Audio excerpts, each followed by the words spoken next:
Bharatiya Janata party Devgad मंडल आयोजित व आमदार नितेश राणे पुरस्कृत जामसंडे येथील श्रीराम मोरेश्वर गोगटे हायस्कूलच्या पटांगणावर रविवारी भरविण्यात आलेल्या भव्य रिक्षा सौंदर्य स्पर्धेत स्वप्नील जाधव देवगड किल्ला यांनी प्रथम क्रमांक मिळवून त्यांच्या रिक्षेला देवगड रिक्षा सुंदरी 2024चा बहुमान देण्यात आला।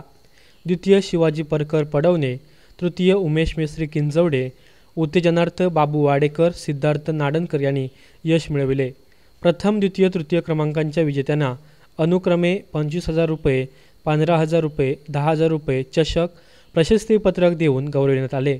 तर दोन्ही उत्तेजनार्थ क्रमांकांना प्रत्येकी 5,000 रुपये, चषक, प्रशस्तीपत्रक देण्यात आले।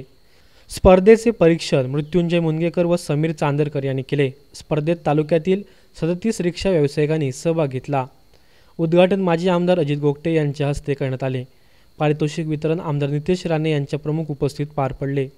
यावेळी मंचकावर भाजप जिल्हा सरचिटणीस संदीप साटम, देवगड मंडल अध्यक्ष राजेंद्र शेट्ये, संतोष किंजवडेकर, पडेल मंडल अध्यक्ष महेश उर्फ बंड्या नारकर, जिल्हा बँक संचालक प्रकाश बोडस, जिल्हा परिषद माजी सदस्य मनस्वी घारे, सावी लोके, नगरसेविका ॲडव्होकेट प्रणाली माने, तन्वी चांदोसकर, आद्या गुमास्ते, स्वरा कावले, भाजप देवगड जामसंडे शहर अध्यक्ष योगेश पाटकर, युवा मोर्चा तालुका अध्यक्ष अमित साटम, देवगड जामसंडे शहर अध्यक्ष दयानंद पाटील, नगरपंचायत गटनेते तथा नगरसेवक शरद ठुकरून, माजी नगराध्यक्ष योगेश चांदोसकर, ज्ञानेश्वर खवळे, शामराव पाटील, उल्हास मनसेकर, महिला तालुका अध्यक्षा उषतकला केळुसकर, तन्वी शिंदे, रिक्षा संघटनेचे अनंत वाडेकर, रवी चांदोसकर आदी उपस्थित होते।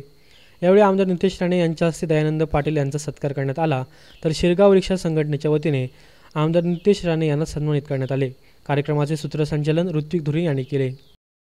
स्पर्धेबद्दल तर खूप आनंद आहे। देवगडमध्ये पहिलीच स्पर्धा झाल्यामुळे एक नंबर मिळाल्याबद्दल तर मला तर खूप आनंद झाला आणि इतरही माझ्या सहकार्यात त्यांना एक नंबर मिळालेला आहे, त्यामुळे मला पण खूप चांगलं वाटतं। आपल्यावर अध्यक्ष पण आहेत वाडेकर साहेब, त्यांना पण विचारतो की कसं वाटतंय रिक्षावाल्यांसाठी एवढा मोठा मान मिळतोय, रेड कार्पेटवरती आपली रिक्षा आली आहे। स्पर्धा जी ठेवली ती चांगल्याने ठेवली आहे, म्हणजे आज आम्हाला देवगड या रिक्षावाल्यांना एक स्पर्धेत भाग घ्यायला एक आनंद झाला। खरोखर चांगलंच केलं आहे, त्याच्यामुळे आम्ही सर्व रिक्षावाले स्पर्धेत भाग घेतलो आहे, त्याच्यात आम्हाला खूप आनंद वाटला आणि असंच काही ना काही कार्यक्रम करत राहत आमचं तुमचं सहकार्य आहे। आपले पडवण्याचे पण रिक्षावाले आहेत, तर तुम्ही पण या स्पर्धेमध्ये आलात, अगदी देवगडच्या कानाकोपऱ्यातून स्पर्धक आले, तर काय सांगा अनुभव कसा होता? पहिल्यांदा रिक्षाची स्पर्धा ही आमच्यासाठी नवीनच होती। आम्ही तेव्हा रिक्षाच्या स्पर्धेत उतरलो नव्हतो आणि रिक्षामध्ये काय सजवायचं आणि काय करायचं, कसं काय करायचं हे आम्हाला पण जास्त वेळ माहिती नव्हतं, पण आमच्या याने आम्ही सुविधा आपल्या प्रवाशांसाठी व्यवस्थित सुविधा ठेवल्या आणि त्याच्यात पण काय थोडे तर झालं, त्याच्यामुळे माझा 2 नंबर आला। पुढच्या वेळी ह्याच्यापेक्षा आम्ही चांगला आणखी काहीतरी करून दाखवू, अशी स्पर्धा भरवा आणि आमचे मनोगत वाढवा। तेली साहेब पण आहेत। तेली साहेब, तुम्ही 5 जण जे विजयी झाला त्यांच्यावर खास करून हा तुमचा युनिफॉर्म, बॅच आणि ही गांधी टोपी दिसते, त्याबद्दल तुम्ही काय सांगाल या खास परंपरेबद्दल? परंपरेवरती पहिले आधी मी नितेशजी साहेबांचे आभार मानतो, कारण देवगड तालुक्यामध्ये पहिली स्पर्धा भरवली, रिक्षा चांगली सुशोभीकरण, हे त्यांचे आधी मी आभार मानतो, सर्व मान्यवरांचे आभार मानतो आणि अशाच स्पर्धा वर्षानुवर्षे भरवाव्यात। प्रत्येक रिक्षावाल्याने भाग घ्यावा व आपल्या रिक्षेमध्ये प्रवासी आपले दैवत आहे, त्यांच्याशी चांगला सुसंवाद साधून त्यांच्याशी चांगलं वागावं, प्रत्येकाला सुखसोयी मिळाव्यात, अत्यावश्यक वस्तू प्रत्येक रिक्षावाल्याने आपल्या गाडीमध्ये ठेवाव्यात। केव्हाही काही एखादा पॅसेंजर आजारी होऊ शकतो, कुठेतरी लागू शकतं, त्याच्यासाठी आपल्यासाठी प्रथमोपचार ठेवाव्यात। कुठे थोडंसं आपल्याला एक प्रदूषण याच्यावर काही आपल्याला देता येईल ते आपण द्यावं, लोकांपर्यंत पोचावं, हीच आपली एक या संकल्पनेतून आपले इच्छा व्यक्त करतो। सर्वांचे आभार मानतो। सिद्धार्थ नाडेनकर सुद्धा आहेत, उत्तेजनार्थ विजेते, तुम्ही काय सांगाल? देवगडमध्ये प्रथमच स्पर्धा भरली नितेश साहेबांनी, त्याबद्दल त्यांचे आम्ही मनापासून आभारी आहोत। आमच्या देवगडमध्ये अशी काही स्पर्धा झाली नव्हती रिक्षाची, सगळ्यांनाच नवीन होती, पण आम्ही सर्वांनी भाग घेऊन त्यांनाही सहकार्य केलं आणि त्यांच्याकडून भाजपच्या देवगड तालुका भाजपकडून आम्हाला सहकार्य भेटलं। खास करून रामाने यांनी आम्हाला चांगल्यापैकी सहकार्य केलं, त्याबद्दल आम्ही त्यांचे धन्यवाद देतो आणि नितेश राणे साहेबांचे आम्ही धन्यवाद देतो। अशाच प्रकारे त्यांनी आम्हालाही सहकार्य करावे आणि आमचे त्यांना सहकार्य मिळेल। आज आपल्या देवगडमध्ये काहीतरी नवीन अनुभवायला भेटत आहे। आपल्याला आठवत असेल, आम्ही नेहमीच, मी माझ्या प्रत्येक वक्तव्यामध्ये आपल्याला सांगतो की देवगडमध्ये आपल्याला काहीतरी नवीन घडवायचं आहे. देवगडमध्ये अशा काही संकल्पना आपल्याला राबवायच्या आहेत ज्याच्यामुळे देवगडचं नाव महाराष्ट्रामध्ये आणि देशामध्ये घेतलं गेलं पाहिजे. आज आपल्या देवगडमध्ये देशातलं सर्वात पहिलं कंटेनर सिनेमा आहे आणि यशस्वी पद्धतीने आपण असंख्य वर्ष तिथे चालवून दाखवतो आहे. त्याच पद्धतीने वॅक्स, कोकणातलं ह्या भागातलं पहिलं वॅक्स म्युझियम पण आपल्या देवगडमध्ये आहे. अशा पद्धतीच्या नाविन्यपूर्ण असे उपक्रम आपण आपल्या देवगडमध्ये घेत आलेला आहे. आता हाच धागा पकडून आमच्या दया पाटीलनी रिक्षा सजावट स्पर्धा पहिल्यांदाच आपल्या देवगडमध्ये आयोजित केलेला आहे. मी जेव्हा त्यांनी पहिल्यांदा मला ही संकल्पना सांगितली तेव्हा मला खरं म्हणतं तर कळलीच नाही. मला म्हणजे काय, बोलले का साहेब तुम्ही या, तुम्हाला काहीतरी वेगळं बघायला मिळेल. आणि आज इकडचं वातावरण पाहिल्यानंतर, आज पहिला वर्ष आहे, रिक्षा चालकांमध्ये जे काय उत्साह पाहिल्यानंतर, जे काय त्यांनी मेहनत करून काहीतरी नवीन दाखवायला प्रयत्न केलेला आहे, समाजामध्ये एक चांगला संदेश देण्याचा प्रयत्न केलेला आहे. रिक्षा चालक हेही हिमतीने काहीतरी वेगळं करू शकतात अशा पद्धतीचं एक चांगलं उदाहरण आज ह्या निमित्ताने जे करून दिलेलं आहे, दाखवलेलं आहे. याचं सगळं श्रेय आमच्या तरुण सहकारी दया पाटीलचं आहे, हे मी तुम्हाला आवर्जून इथे ह्या निमित्ताने सांगतो. शेवटी भारतीय जनता पक्ष म्हणून आम्ही काय ना काहीतरी लोकांची सेवा विविध पद्धतीने करायला प्रयत्न करतो. पण आज दयानी जो काही विचार केला आहे, आज आउट ऑफ द बॉक्स त्याला आपण म्हणतो, वेगळा विचार करून, नुसतं विचार करेपर्यंत थांबला नाही पण ते घडून दाखवलेलं आहे. मला वाटतं हेच संस्कार सन्मान्य राणे साहेबांनी आमच्यासारख्या असंख्य कार्यकर्त्यांना दिलेला आहे. आणि आज आम्हाला अभिमान वाटतो की आमचा एक सहकारी त्यांनी अशा पद्धतीचे एक नवीन कार्यक्रम आपल्या देवगडमध्ये आणलेला आहे. ते मला विश्वास आहे की आता दरवर्षी हा कार्यक्रम दया आपल्याला हक्काने आपल्या रिक्षा चालकांसाठी घ्यायचा आहे. आणि राज्यामध्ये जशी बैलगाडी स्पर्धा लोकप्रिय होत गेली तसंच एक दिवस आपल्या महाराष्ट्रामध्ये ही रिक्षा सजावट स्पर्धा पण लोकप्रिय होईल आणि त्याची सुरुवात आपण देवगडपासून केली आहे हे आपण सगळेजण अभिमानाने सांगू शकतो.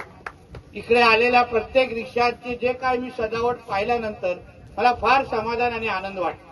मला अशी खरं म्हटलं स्पर्धा पाहिली नव्हती, अनुभवली नव्हती. आणि आज तर आपल्याला सगळ्यांना रिक्षा चालकांना अभिमान वाटला पाहिजे की आपले राज्याचे प्रमुख सन्मान्य एकनाथ शिंदे साहेब मुख्यमंत्री हे कधी काळी रिक्षा चालक होते आणि आज तर राज्याचे प्रमुख झालेले आहेत. हे आपल्यासारख्या असंख्य नागरिकांसाठी अभिमानाची गोष्ट आहे. पण हे सगळ्या स्पर्धेमध्ये उतरत असताना मला ह्याही गोष्टीची जाणीव आहे की आपल्या रिक्षा चालकांचे असंख्य महत्वाचे प्रश्न आहेत. आपल्यासाठी आमच्या महायुतीच्या सरकारने रिक्षा चालकांसाठी महामंडळचं पहिल्यांदा जाहीर केलेलं आहे. मी आपल्याला हेही आग्रह धरीन, आपल्या देवगडचे सगळे रिक्षा चालक इथे आहेत, तुम्ही जिल्ह्याच्या सगळ्या रिक्षा चालक संघटने लोकांशी बोलून घ्या. तर त्या मंडळामध्ये आपल्याला काही सूचना द्यायच्या असतील, काही अगर असेल तर आमच्याकडे आवर्जून तुम्ही त्या संबंधित काही माहिती द्या. मी आपल्याला विश्वास देतो आपल्या मुख्यमंत्र्यांकडून आणि उपमुख्यमंत्र्यांकडून आपल्या प्रत्येक सूचनेची दखल ही घेतली जाईल, एवढा विश्वास तुम्हाला या निमित्ताने मी देतो. त्याचबरोबर आपल्या देवगडमध्ये आरटीओचा स्टँड नाही आहे ना, इथे आरटीओ आपल्याला ओरसकडे जायला लागतं. कॅम्प, आरटीओचा कॅम्प आपल्या देवगडमध्ये भरत नाही. मी विश्वास देतो आपल्या आरटीओचे प्रमुख काळे नावाचे एक चांगले सक्षम अधिकारी आलेले आहेत. जे काही चांगलं होतं मी नेहमी आपल्या देवगडमध्ये आणून दाखवतो. म्हणून मी तुम्हाला शब्द ह्या निमित्ताने देतो की येणाऱ्या काळामध्ये तुम्हाला ओरसकडे न जाता आपल्या आरटीओचा कॅम्प आपण देवगडमध्येच भरला जाईल, एवढा शब्द तुम्हाला मी आजच्या निमित्ताने देतो. परत एकदा एक दुसरा पण मुद्दा आहे थर्ड पार्टी इन्शुरन्सचा, जो आमच्या संदीप मला सांगतो. त्याहीबद्दल ज्या काही तुमच्या सूचना आहेत त्या तुम्ही माझ्याकडे सांगा. मी संबंधित अधिकाऱ्याला सांगून तुमच्या मनासारखं त्या गोष्टी होतील एवढं तुम्हाला मी करून देईन, एवढाही शब्द तुम्हाला मी आजच्या निमित्ताने देतो. शेवटी एक लक्षात घ्या, आपण सगळेजण एक कुटुंब म्हणून इथे आहोत. आम्ही जेव्हा पर्यटन जिल्हा म्हणून, पर्यटन तालुका म्हणून देवगडकडे पाहतो, त्याच्यामध्ये तुमच्या सगळ्याचा सिंहाचा वाटा आहे. कारण का जो कोण पर्यटक, स्थानिक नागरिकांना तर तुम्ही इकडे तिकडे घेऊन जातात, पण जो काय पर्यटक आहे तो जेव्हा तुमच्या रिक्षामध्ये बसतो तेव्हा आमच्या देवगडबद्दल चांगल्या गोष्टी बोलण्याचं काम, पर्यटनाच्या दृष्टिकोनातून त्यांना विविध स्पॉटवर घेऊन जाण्याचं काम हे आपल्या माध्यमातून आपण करतात. किंबहुना अजून आग्रह क्रमांकाने आपण लोकांनी करावं, एवढा आग्रह आणि आवाजही आपल्याला ह्या निमित्ताने करेल. एक चांगली सूचना आमच्या गोगटे साहेबांनी गाडीत आम्हाला दिली की का नाही आपल्या रिक्षा चालकांनी टुरिस्ट गाईडची पण भूमिका इथे निभावली, की जो काही पर्यटक तुमच्या रिक्षामध्ये बसेल तर त्याला पण चांगल्या 4 स्पॉटकडे अगर तुम्ही घेऊन गेलात तर आपल्या इकडचं पर्यटन पण वाढेल, पण त्याचबरोबर आर्थिक उलाढाल पण आपल्या इकडची वाढेल. म्हणून त्याही दृष्टिकोनातून आपण विचार करावं. आपल्याला त्या संबंधित टुरिस्ट गाईडच्या संबंधित काही मार्गदर्शन हवं असेल तर चांगल्यातल्या चांगले शिकवण्याचे लोक मी आपल्या संपर्कात आणीन, जेणेकरून आपल्यालाही योग्य पद्धतीचं मार्गदर्शन होईल.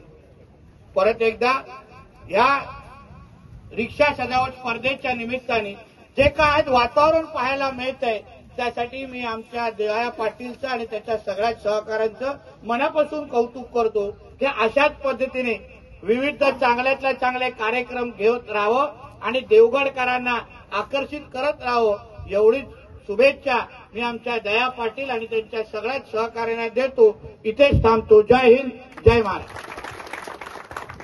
समर्थ न्यूज चॅनल यूट्यूबवर सबस्क्राईब करा व बेल आयकॉनवर क्लिक करा आणि रहा अपडेट.